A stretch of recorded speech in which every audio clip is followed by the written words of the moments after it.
Hola, ¿qué tal? Buenas tardes. Soy Betty Hernández y hoy en la sección de Cultura de Radio Andalucía voy a conversar con Valeria Palmeiro. Pero seguramente digo este nombre y pocas personas pueden identificar al artista que me acompaña hoy. Pero si digo que voy a hablar con Coco Daves, la historia cambia. Porque a Coco la conocemos así en las redes sociales y también conocemos su trayectoria como artista. Una artista que combina la fotografía, la pintura, la ilustración y me atrevería a decir que cualquier medio de comunicación que Coco consiga en su camino para expresar sus ideas, su creatividad y su talento. Hola Coco, ¿cómo estás? Buenas tardes. Hola, buenas tardes. Muchas gracias por invitarme, Betty. Estoy muy feliz de estar aquí. No, nosotros estamos súper contentos de que hayas aceptado esta invitación. Además que Coco es una persona muy cercana, la contactamos por redes sociales y ahí mismo pues se muestra súper receptiva. Y Coco, yo no quiero hablar mucho porque yo me emociono, ¿no? Cuando entrevisto artistas como tú, que déjame decirte que es la primera vez que entrevisto. En esta sección he entrevistado a escritores más que todos. Y con los escritores siempre suelo conversar sobre el proceso creativo y todo ese detrás de cámaras que a veces uno como espectador no conoce, porque uno conoce el resultado final, pero poco se sabe quizás en el caso de los escritores que les acompaña la página en blanco, el enemigo interno, esos fantasmas que te dicen que no lo puedes lograr. Pero en la vida del artista, tú como esta persona tan creativa que pinta, hace fotografías, hace ilustraciones, hace podcasts, que de eso vamos a hablar ahora. ¿Cuál sería ese elemento perturbador? Tú hablas mucho también de las crisis creativas. ¿Cuál es un elemento perturbador o un fantasma o un enemigo interno en el mundo de un artista como tú? Para mí yo creo que el mayor enemigo eres tú mismo, porque o sea, yo me he dado cuenta y sobre todo también a raíz del podcast, ¿no? Que yo hablo mucho de este síndrome del impostor, el síndrome de la impostora, te das cuenta que yo creo que desde que aparecieron las redes sociales, que para los que trabajamos con ellas ha sido una súper herramienta de exposición donde tú sin tener ningún tipo de portfolio te puedes crear tu propio escaparate y decirle al mundo esto es lo que yo sé hacer. El síndrome del impostor yo creo que empieza como a rebajarse. O sea, yo Ok, creo que el mayor enemigo eres tú mismo, tu cabeza, diciéndote, igual esto no es lo mejor que sabes hacer o igual esto no es lo que deberías estar haciendo. O sea, yo creo que o sea, no lo percibo, perdón, tanto como el síndrome del impostor, sino yo creo que tu cabeza en algunos momentos tiene esas inseguridades y en mi caso al menos es como el mayor enemigo que me puedo encontrar. Pero por suerte nos vamos llevando cada vez mejor y sé que es un momento que se pone muy pesada, pero luego se va y me deja hacer cosas. o sea que Coco Daves ha tenido su impostora. Pues sí, o sea, claro, sí, y sobre todo al principio, porque yo no tengo estudios y yo me he criado en un momento en el que los estudios ha sido un machaque constante, ¿no? Yo me he criado en una educación en la que te decían que si suspendías no ibas a conseguir nada en la vida. He tenido hasta profesores que te decían, es que si no vas a la universidad vas a ser un desecho social. Es que es una palabra tremenda para decirle a un adolescente Sí. o a un niño. Entonces, yo eso no sé si me lo llegué a creer del todo, porque yo creo que eso se transformó en rebeldía de decir, pues mira, aunque sea mal estudiante, aunque no vaya a la universidad, yo quiero dedicarme a esto y ya encontraré otro camino. O sea, yo quería como demostrar que había otros caminos porque lo había visto en todos mis referentes. Pero sí que es verdad que al menos cuando yo empecé, como por el año 2010, todavía sí que se pedía, nunca me han llegado a pedir como ningún título, pero sí que Ok. se hablaba de, pero si no has estudiado Bellas Artes, ¿cómo es que te dedicas a esto? ¿Cómo te pueden contratar? Y sí que había ese miedo. Entonces, durante un tiempo sí que es cierto que me sentía más que impostora, me sentía intrusa. Pero fue algo, y eso era algo que quería conversar, porque yo sigo desde hace mucho tiempo tu carrera y sabía esa particularidad, que no tenías estudios universitarios, pero a mí eso me parece doblemente motivador. Y también conversando, una vez que conversé con Carmen Posadas no fue a la universidad. Y ella, claro, y quizás ahí viene un poco lo que tú decías al principio, que uno mismo a veces es el peor enemigo, porque eso te ha hecho a ti sentir menos, te ha hecho sentir de que no puedes aspirar a algo, que no puedes presentarte a algo, que no puedes hacer, porque a ti eso ya que nosotros hemos visto el resultado de muchos trabajos tuyos, o sea, colecciones, colaboraciones con marcas, cápsulas que has hecho, o sea, has hecho un montón de cosas. Yo creo que eso no ha sido un impedimento para ti, pero ¿en algún momento lo has sentido así, Coco? Bueno, para mí es que yo tuve mucha suerte, tengo que decir también, ¿Crees en porque la la primera suerte? vez creo en la suerte, antes no, y no, o sea, me parece muy poco generoso no creer en la suerte. Ok, O sea, creo que por supuesto el gran porcentaje es tu esfuerzo y tus horas y tu talante y tu constancia, pero hay un factor de suerte.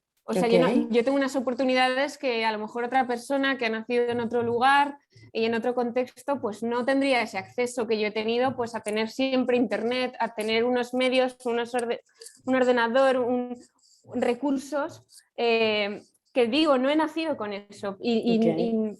pero aún así he tenido unas circunstancias que me han ayudado a que a lo mejor fuera más fácil para mí el pues tener un móvil que haga buenas fotos, por ejemplo. O sea, que parece una tontería, pero no creo en la meritocracia, creo en el esfuerzo, pero no creo que la suerte no sea un factor.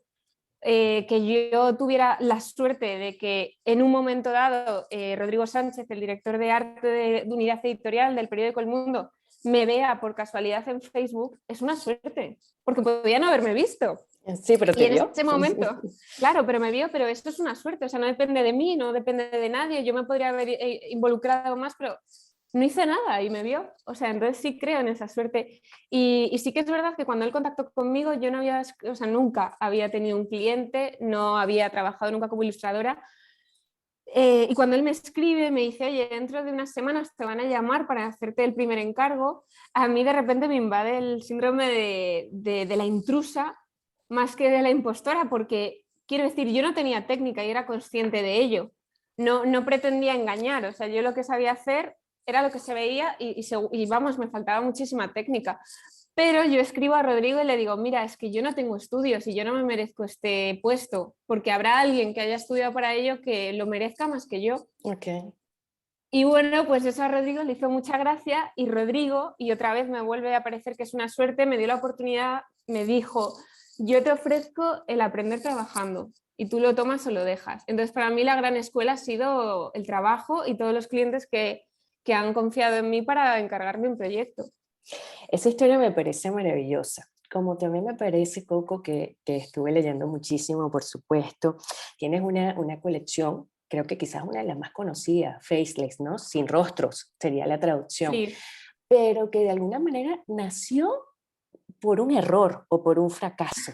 O sea, en tu caso, quizás lo que puede ser algo negativo o algo que pueda, pues, cortarte tu inspiración, fue el detonante para una colección que vaya que ha recorrido y vaya que te ha abierto puertas. ¿Puedes contarnos un poco sí, de sí, eso para la gente que no lo conoce?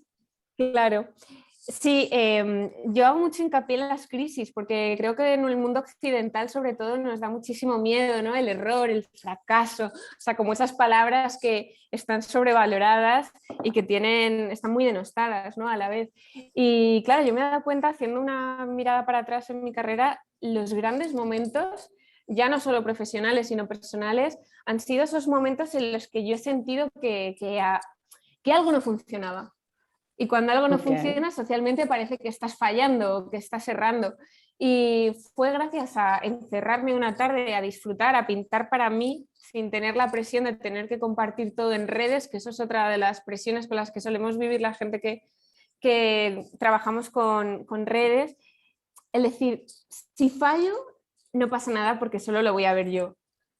Y de pronto ahí te quitas una presión y yo empecé a pasármelo bien y empecé a hacer un retrato con pinceles, que yo llevaba muchísimo tiempo sin tocar los acrílicos, llevaba, pues no sé, casi 13 años.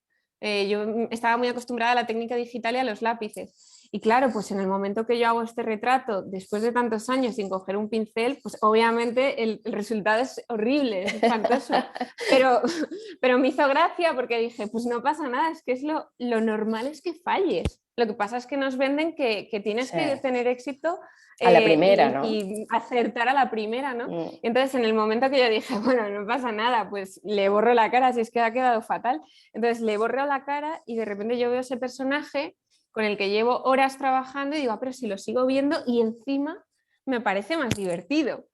Porque que tú tengas que adivinar a un personaje sin caras, a mí me parecía como una broma, ¿no? El retrato sin rostro es como una broma en sí mismo y yo tiro mucho del juego y esa parte lúdica que creo que nos falta a los adultos porque la olvidamos, porque la Sí. misma sociedad nos hace sentir, incluso infantilizar el propio juego, ¿no? Entonces me pareció genial y dije, bueno, pues con esto me empiezo a divertir y me lo empiezo a pasar bien, voy a colgarlo, porque de esto sí estoy orgullosa y sí me apetece compartirlo, porque ya estoy involucrando al espectador a que participe en este juego, Claro, ¿no? súper Entonces, divertido, así sí. surge Faceless, sí. Me parece súper inspirador y has mencionado 2 veces, Coco, en esta historia y en la anterior, las redes sociales. Dijiste que, bueno, a través de Facebook te contactaron y ahora esta presión quizás también de mostrar en redes sociales. Tú tienes una etiqueta, a ti te conocen como una influencer, una influenciadora en las redes sociales. Para ti, esta etiqueta, este título, este nombre ahora de influencer, ¿cómo lo llevas? Y también, ¿qué papel juega? Porque vaya que siento responsabilidad, aunque creo que todos en alguna medida somos influenciadores, a Ujú. menor escala, en el círculo cercano, pero ahora en las redes sociales, y bueno, recuerdo que estoy conversando con Coco Daves. Coco tiene casi 200.000 seguidores en Instagram, que entiendo que es la plataforma que más utilizas. Para ti las redes sociales, cómo te han beneficiado y también si has tenido crisis dentro de las redes sociales, con tanto hater, tanto odio que hay, porque vaya que puede ser maravilloso y oscuro a la vez, ¿no? Este medio. Sí, pues mira, sí por partes, te diría que las redes sociales yo siempre las voy a valorar y las voy a agradecer, porque gracias a ellas a mí me han conocido al otro lado del mundo. O sea, quiero decir, nunca hubiera podido yo trabajar sin ellas, pues para un medio, yo qué sé, como empecé en Holanda, en Chile. O sea, ¿quién me iba a conocer en Chile si yo estaba Sí, viviendo en Madrid, ¿no? Entonces, para mí eso ya es muy importante.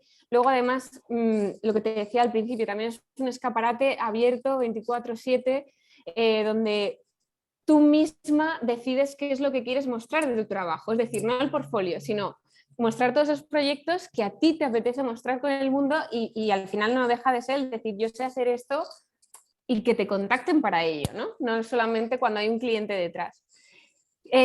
Por supuesto que yo sé desde el principio que las redes sociales tienen un lado negativo.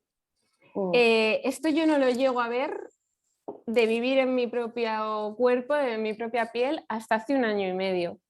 ¿por qué? O sea, yo sabía, o sea, quiero decir, yo sé que hay, bueno, genera mucha ansiedad, mucha comparación, mucha inseguridad. También el generar contenido constantemente provoca una presión Una a presión, la que sí. yo estaba sometida, pero que yo no me daba cuenta que estaba sometida. Lo hacías como en Eh, automático. sí, o sea, yo durante muchos años he trabajado como una rueda de un hámster diciendo, yo tengo que hacer, o sea, yo me engañaba un poco porque decía, tengo que generar contenido porque así yo estoy más activa y a esto me ayuda a estar más activa. Mm, Pero claro, hay un momento en el que dices, es que a lo mejor llevo 3 meses o 6 meses o un año con una crisis brutal que yo no sé qué hacer porque no estoy inspirada y yo estoy vendiendo una felicidad que no es real. Entonces, cuando yo claro, empiezo a entrar en esa rueda, yo empiezo como a frenar, ¿no? A echar el freno y decir, o sea, yo no quiero formar parte de esto, porque sé lo que puede provocar, o sea, que ya de no solo alguna a mí, manera no sino que estaba hay, siendo sincera, ¿no? Del todo. claro, no estaba siendo honesta ni conmigo Mm, misma ni ni con con una tus comunidad seguidores. que al final lo único que siento con el término influencer, que también creo que ha sido muy denostado y que se ha ridiculizado. Soy la primera que he tenido prejuicios con ese término y que muchas veces yo he huido de él, de no, Okay. yo soy ilustradora, yo soy dibujante, yo soy pintora, yo no soy influencer. Bueno, yo trabajo con las redes sociales y tengo una comunidad detrás grande y sé el trabajo que hay detrás para generar eso. O sea, para cuidar eso, me refiero, no generar, porque eso también, no sé, pues otra vez creo que en la suerte y de pronto pues conectas más o no Claro, conectas, pero pero después de muchos años de conocer a gente que trabaja a lo mejor puramente con redes, directamente son comunicadores o generadores de contenido y yo sé el trabajo que hay detrás y no me parece que ningún trabajo haya que ridiculizarlo, pero sí Claro, que creo que he tenido una mala fama y que, bueno, no sé si estoy cómoda, quizás por esa mala fama que tiene, pero sí que creo que, bueno, pues que hay gente que hace cosas brillantes y que lanzan ahí fuera un mensaje muy potente que gracias a ello a lo mejor llega a más gente que a lo mejor un medio convencional. Pues oye, bienvenido sea. Pero volviendo a esto otro, sí que es verdad que desde hace unos meses he decidido frenar, empezar a replantearme mi manera de trabajar, empezar a replantearme mi manera de comunicar y empezar a ser, no sé, siempre siento que he sido bastante honesta a la hora de comunicarme, pero a lo mejor he intentado evitar las partes más negativas y pongo negativas así ok. un poco entrecomilladas porque para mí no es negativo que tú te sientas frustrado o que te sientas No, menos motivado creo que es porque es la humano, ¿no? Eso vida, te hace más real, más claro. humana, ¿sí? Y porque eso es la vida y porque yo también pienso, ¿qué me gustaría ver a mí de alguien al quien yo sigo? Pues me gustaría que me mostrara la parte más real, no solo la parte bonita. Y de hecho, yo también por eso me centro mucho en las crisis, porque es una manera de decir, a todos nos pasa esto. Sí, y Entonces, bueno, claro, normalizarlo y normalizarlo. verbalizarlo, sí. Yo creo que has ayudado Entonces sí mucho con que eso. Perdón, cuéntame, Coco. no, no, perdón, que sí que sentía como un desequilibrio de decir, por ejemplo, en el podcast yo doy mucha voz a hacer terapia, a tener crisis, a sentirse frustrado, pero sentía que a la vez Instagram era como el envoltorio bonito, pues de eso, de mucho color, mucha vitalidad, pero algo ha cambiado en mí para decir, no, es que esto, o sea, está desequilibrado, porque yo también soy esa parte frustrada y esa parte desmotivada, Claro. y ¿por qué no lo voy a contar? Sí, y es que precisamente te iba a decir eso, Coco. Recuerdo para quienes están sintonizando ahora mismo la entrevista, que estoy conversando con Coco Daves, que precisamente tú has humanizado mucho eso porque en tus redes y en tu podcast, que ahora quiero hablar de eso también, que se llama Participantes para un Delirio, que me parece que los invitados además no solamente viven la experiencia de conversar largo rato contigo, sino que también Coco se dedica a hacer digamos, la portada de cada episodio con su estilo, su color y retrata a sus invitados. Eso me parece de verdad el detalle que complementa el podcast y que uno como espectador también lo aprecia. Pero tú has verbalizado muchas cosas. A mí me llama mucho la atención eso que tú normalizas el ir a terapia y lo hablas totalmente y con tu hermana también. En ese tiene un episodio buenísimo que ya luego son las preguntas y respuestas, las preguntas que le hacen sus seguidores y se le hace su hermana, eh, pero verbalizar eso, ¿no? Y en este momento de la reinvención que tú has hablado, sé que el podcast nació durante este confinamiento que nos metieron a todos, ¿no? Que todos sufrimos. Quizás ahora con este medio, si yo tuviese que ponerte una palabra a ti, Coco, yo diría que tú eres comunicadora, una comunicadora innata, porque es que comunicas de todas las formas y creo que ahora el podcast es ese medio que tú has conseguido para eso. ¿Alguna vez te imaginaste que además este trabajo, al que le metes mucho mimo porque se nota, iba a estar en la lista de los más escuchados de España? Ibas a tener todos estos entrevistados. O sea, es alucinante, ¿no? Muchas gracias, no, desde luego no. O sea, para mí, pues también surge un poco como un juego. Desde niña siempre me ha hecho como gracia como hacer que entrevistaba a mis amigos o a gente de mi familia. Pero es verdad que siempre me fascinó el mundo radio y la idea original del podcast era yo misma generar unos cuantos episodios dedicados a las crisis creativas, pero a mí esto me pilla en un momento pandémico en el que digo, pero si es que yo qué voy a hablar, o sea, ¿qué consejo voy a dar yo si estoy ahora mismo llorando a mares cada día? Entonces yo me di cuenta que lo que necesitaba en ese momento era, yo ya sé cómo más o menos eh, vivo las crisis, pero necesito coger a personas, quedar con personas que admiro de diferentes campos creativos y que me cuenten ellas qué hacen en ese momento de crisis creativa, de frustración o simplemente cómo trabajan esa inspiración día a día, que es también como un entrenamiento. Claro. Y bueno, pues de repente empecé a tocar puertas, empecé con amigas, amigos que admiro y que tengo una relación como más cercana y empecé a hacer como un poco ese entrenamiento para cuando llegara esas otras personas que no tenía contacto con ellas, pero que sin embargo su trabajo me encanta, y que podría llegar. Y el caso es que llegó, o sea, llevo ya prácticamente 50 episodios, Wow. empiezo ahora la tercera temporada y bueno, es que solo me ha dado cosas buenas este proyecto, la verdad. Para este año, ¿qué tienes para este 2022, aparte de la tercera temporada? ¿Qué nuevos Pues proyectos mira, tienes? Pues mira, algo que he echado mucho de menos y también que tiene un poco que ver con esta crisis de redes sociales que me ha llegado, me he dado cuenta que ya no solo por la pandemia, sino por el ritmo frenético que vivimos, de contenido constante, de consumismo frenético, he decidido que el podcast en esta tercera temporada va a ser quincenal en Ok. lugar de perdón, en lugar de semanal, porque creo que cada invitado y cada invitada merece que ese episodio tenga un recorrido más amplio. También por mí misma, porque es un proyecto que estoy trabajando con mucho mimo y el mimo necesita tiempo. Sí, hay Yo que no cuidarlo. quiero, claro, yo no quiero trabajar a ritmo frenético en algo que me da tanto porque de pronto empieza a no darme tanto y a darme más estrés. Entonces, he decidido que por las dos partes creo que la manera de cuidarlo mejor es hacerlo quincenal y luego por otro lado echo mucho de menos el cara a cara, pero además ahora que se ha generado una comunidad grande también con el podcast, a mí me encantaría que esa entrevista o llamémoslo conversación, porque a mí también me gusta más Conversación. llamarla conversación, me gustaría que hubiera gente, ¿no? Pudiendo participar de eso en vivo. Entonces Wow, ahora sería sí que maravilloso.